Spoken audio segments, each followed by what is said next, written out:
So these are my A7S3 pretty specific camera tests that I'm just doing for an indie film that I'm making. The idea is to shoot SLOG3 as my picture profile, but then strictly use ISO 640, which is the native ISO for SLOG3, during the daytime, and for any nighttime shots or interior lighting, shoot 12,800. Now, the reason for shooting 12,800 at night or interiors is that it's actually a dual sensor. If you go through bumping the ISOs up, once you cross 10,000 into 12,800, apparently the technology inside the camera turns on a second sensor.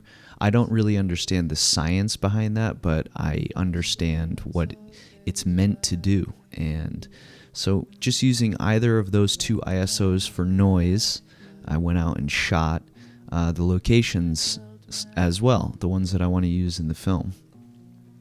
Yeah, I'm only adjusting exposure with my variable ND or the shutter speed, because in this I wanted a fixed aperture at the lowest amount of depth of field. Some of these lenses, I have a 24, 28, and a 50 that I was using. They're all 1.4, 1.8, or a 2.0. Because although film is going to be shot with these wide sort of lenses, I'm going to have subjects in the foreground with a lot of the blocking back and forth. I'll go into that in another video, but this really just is about SLOG 640 or 12,800. And the shutter speed is the only thing that's really changing. Since the ISO is locked off and the aperture, I'm cycling anywhere between 100 and actually 2,000 or 8,000. I don't like to go below 100 because I personally think it gives digital footage a very watery feel. You can see a lot of motion blur, and the movement is captured because it's interpreting the footage between the frames. And that to me just looks very uncinematic and very unfilmic. What I'm doing for color correction is just in Premiere, I've crushed the blacks by 10%. I've raised the overall luma saturation 50%. I've increased the contrast by about 5%, and I bumped the exposure 0.2, give or take, for some of these shots. And sometimes I'll pull the highlights down if I just see, just to get it a little tiny bit off gray, but not totally blown out.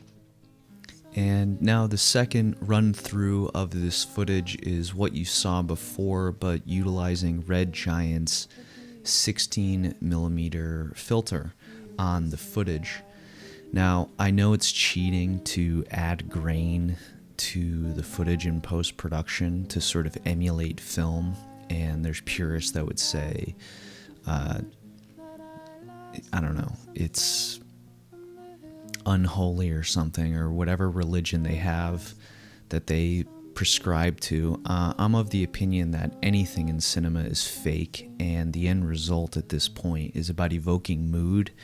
So if I can get the dynamic range on a mirrorless camera that mimics film, why not throw the filter on there that has the grain so I can have the texture of film and really keep my viewers spellbound? After all, CGI is fake as well. Those aren't real dinosaurs in Jurassic Park.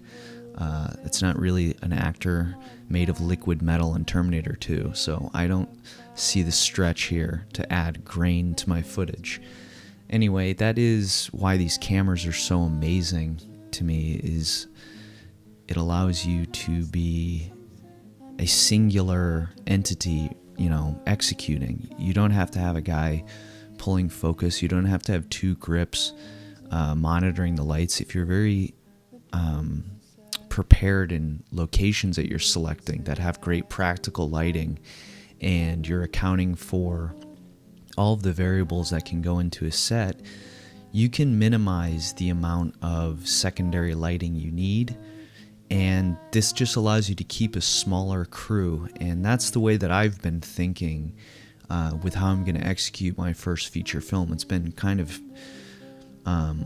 ashamedly, it's been a few years that I've been thinking about this and how to do it. But I just know that when I do execute my first feature film, it's going to be done properly. And you won't be able to tell the difference between a large production and something I'm probably going to do with maybe 5 or 6 people. Anyway, that's enough ranting for today about this. I appreciate you watching, and there's going to be more to come as I creep closer towards making this film a reality. I'd like to talk about the script next in another video. It's about basically a big rig truck driver whose engine breaks down, and he needs to order parts, which will take a week, so he's sort of in this town in Texas for a week, and everything explodes on top of each other. It's a very nefarious town. There's lots of depth that this man brings to the surface because he's an alien, you know. It's an alien from this town, or from outside this town, and now he's got to interface with everyone. Anyway. But how